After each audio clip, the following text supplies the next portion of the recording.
Hello there, Lunar Squadron, and welcome back to the channel. Today, we have a Spider-Man 2 update. It's been a long time since we've been able to say that. However, this is not exactly the news update video that we were hoping to make about this game, as we got some pretty bittersweet news about Marvel Spider-Man 2 out of New York Comic Con. And today, we're going to sit down, we're going to break it all down, analyze it, because there really is a lot to talk about. But before we do that, if you're new to the channel, we would love to have you as always. And the way to do that, just go down below this video, hit that little subscribe button, the bell notification right on next to it. It'll notify you every single time that Andreas and I upload. And if you would like to take this conversation beyond the comment section on YouTube, make sure to head over to Twitter and follow us at Lunar Squadron, or jump into our Discord server. All of the information for that will be down below. Now, with all that out of the way, Andreas, are you ready to talk about a PC release for Spider-Man 2, but also some pretty bad DLC news? Oh yeah, let's do this, guys.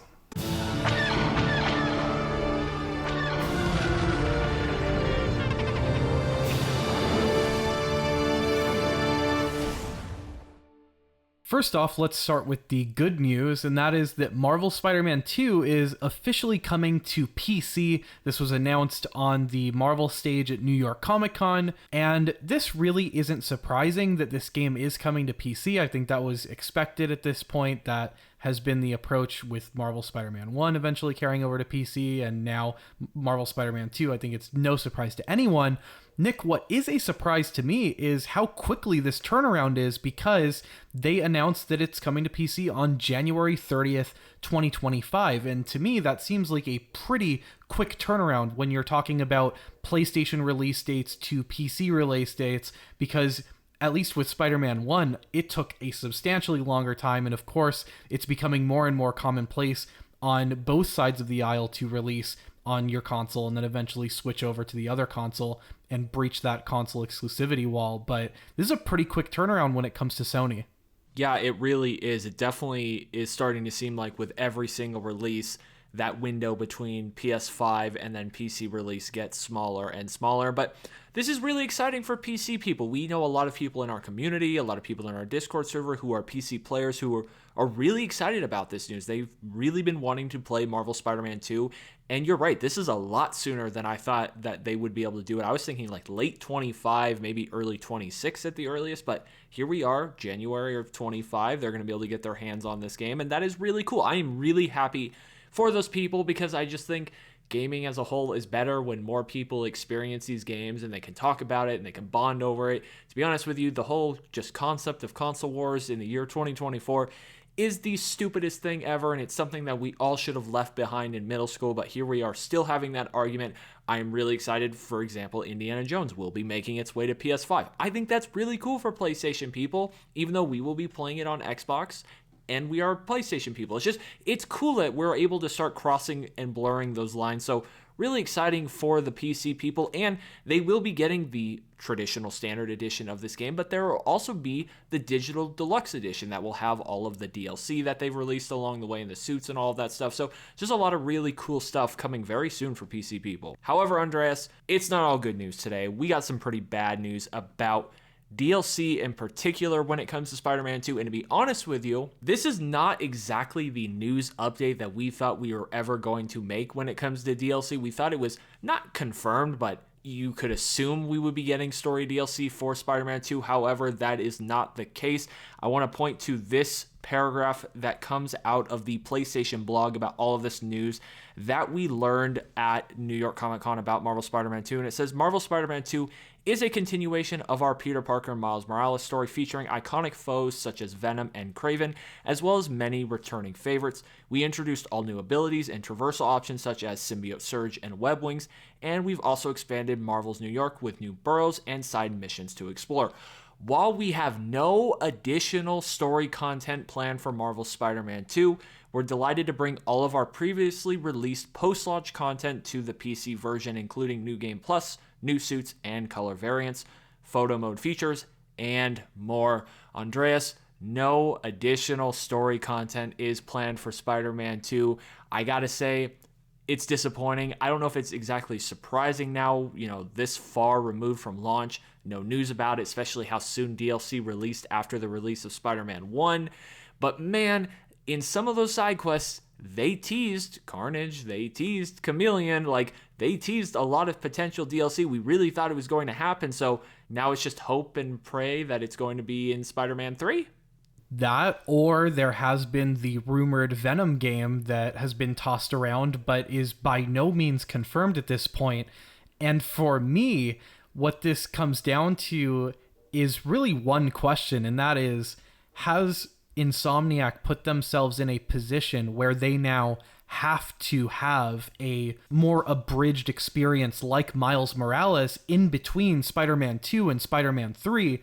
Because now, like you mentioned, Nick, there are so many side plot lines that are being juggled. You have the Chameleon plotline that was opened, the Carnage plotline that was opened, and that's on top of all of the open plot lines at the end of the main story that you expect to carry over with Green Goblin into Spider-Man 3. And one starts to ask oneself, how on earth is Insomniac going to juggle all of these plot lines in a way that's coherent, in a way that tells a compelling story in Spider-Man 3?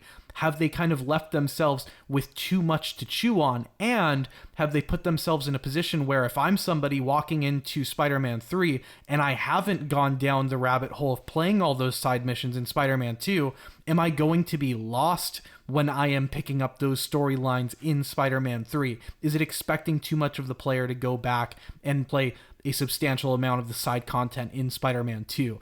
So those are just some interesting questions that I have. And Nick, I'm going to direct that question directly to you. Do you think they've put themselves in a position where they have to have a standalone Miles Morales type experience like this rumored Venom game to make everything digestible for people? So here's the thing. This situation is very interesting when it comes to Insomniac, and I know we don't like to touch on leaks and the content of leaks on this channel. However, I think we all know about the Insomniac leaks at this point, and to my knowledge, some of those leaks included potential DLC details for Spider-Man 2, whether that was ever confirmed to be real leaks or not. I didn't really go down that rabbit hole because there was the whole Wolverine leaks, and I don't want to know that information because I want to play that game fresh. But to my knowledge and to my understanding, there were leaks about potential DLC for Spider-Man 2, and then when you think about all of those side missions and the Carnage storyline that was teased and the Chameleon storyline that was teased, it really felt like this was a real thing. So I just wonder if those were real things. Did these leaks and that whole data breach and how that really messed with Insomniac, did that really just change their plans over the past year? Like, were there plans for DLC to be introduced in Spider-Man 2, and then that whole situation happened and it was just like, you know what?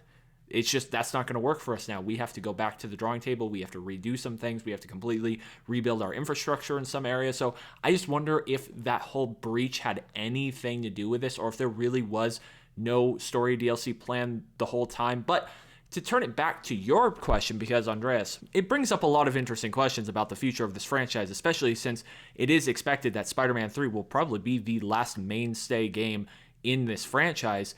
There are a lot of storylines that they potentially could be juggling, and it would make a lot of sense for them to have an additional standalone game in between like they did for Miles Morales, but I don't know if they're going to be able to do that, especially with this data breach. Like, you have to imagine that they are still recovering from some of the impacts of that, and there were the rumors of that Venom game going around, and of course Wolverine should be coming. We even got some news earlier this week that Wolverine potentially is ready to start showing stuff off. So I don't know if they're going to be able to do that between now and Spider-Man 3, but man, there is a lot to get through in Spider-Man 3 when you really take stock of all of the open plot lines at the end of Spider-Man 2, unless they just choose to ignore the Carnage and Chameleon storyline, which is totally plausible. It could have just been a cool Easter egg tease for the fan, because I know I was incredibly excited when we got to the end and got that Carnage tease, because I was just really not expecting that when I was playing throughout that side quest, and then to see that it was Carnage, like, that got me incredibly excited, because Andreas, as you know, and if many of you who were with us while we were covering that game, that was one of the characters that I really, really wanted to see somehow in Spider-Man 2, just with all of the symbiote stuff.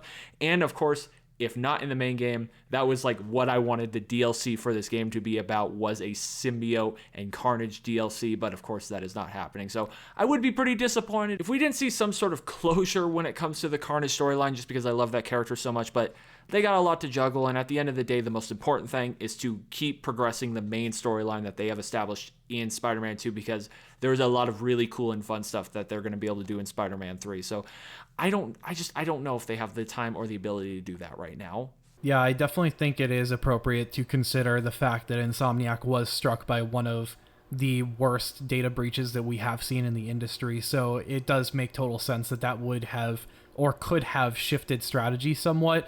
And that said, we know that when Insomniac is on their game, they are pushing out content like none other under the SIE umbrella. You think of the quick turnarounds between Miles Morales, Ratchet and Clank, and then you had that turnaround straight into Spider-Man 2. I mean, Insomniac was just churning out high quality titles and really carrying the torch when it came to PlayStation 5 titles toward the beginning of this console's life cycle. So you know that they are making the best use of their time at all times. That is what they do. That is Insomniac at this point, is being efficient with those sort of things.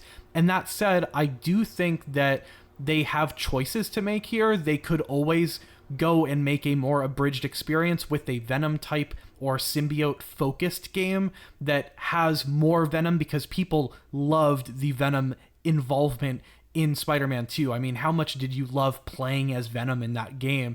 And I know there are people that want more of that in a smaller experience like a Miles Morales type game. And we know that the industry in general has been searching for answers to shorten the gestational life cycle of production. As we know, it takes so long to make a video game, and these studios have been looking for answers on how to really get the biggest bang for their buck. And I think an abridged Venom or symbiote experience that ties up that Carnage plotline could be appropriate here. But who knows, Nick? I could also see them tucking Carnage into a side plot line, just like they did with Spider-Man 2, but in Spider-Man 3. But I think that begs the question of, is shoving Carnage into side missions not doing Carnage justice? We've seen Carnage slighted in the past, not going to name any names, but does Carnage deserve better than just side content? Well, of course, I love Carnage, so of course he deserves better, but I don't know if it's going to happen. The last thing I do want to say is that, of course, we know that this whole data breach and just the whole situation fiasco really impacted Marvel's Wolverine. Like, that is no secret, right? And if the cost of them being able to turn their attention to Marvel's Wolverine and fix things and keep things under wraps and just really pour all of their resources into that game, if the cost of that was, hey, we have to scrap whatever DLC we were planning for Spider-Man 2, if that was the case, for all we know, they really never had anything planned, but let's just say they did, but they had to scrap it so that they could turn their attention to Marvel's Wolverine. As tough of a pill that is to swallow, it is something that I would happily accept, just because I love Wolverine. I've been excited about that game for a very long time. I really hope that that game is something special, because growing up, Spider-Man and Wolverine were my 1A and 1B, so I'm so excited to be getting a modern AAA Wolverine game. So if this was the cost, then I will accept it. I'm not thrilled about it, but I accept it. But guys, let us know all of your thoughts down below. This was a really big news day for Marvel Spider-Man 2. We were not expecting to even be able to make this video today. It is really fun to get to sit down and talk about this game again, because we had so much fun covering this game for the year that we did. But it is coming to PC. Are you excited about that? Have you not played this game yet? Are you a PC person? Are you excited to get your hands on Spider-Man 2? And what do you think about the fact that we finally have confirmation that there is no additional DLC for Spider-Man 2? I guess it is kind of nice to know, like, the monkey is off our backs, like, we know it's not coming, so we don't have to keep hoping for it, and like, oh, maybe the next PlayStation event, maybe the next State of Play. Like, it's nice that we just get to, like, all right, it's not happening, so it's kind of a sigh of relief in that regard. But let us know your thoughts down below on all of this Spider-Man 2 news. Anyway, guys, that is going to do it for us for this one. Thank you all so much for watching, and as always, we will see you all next time.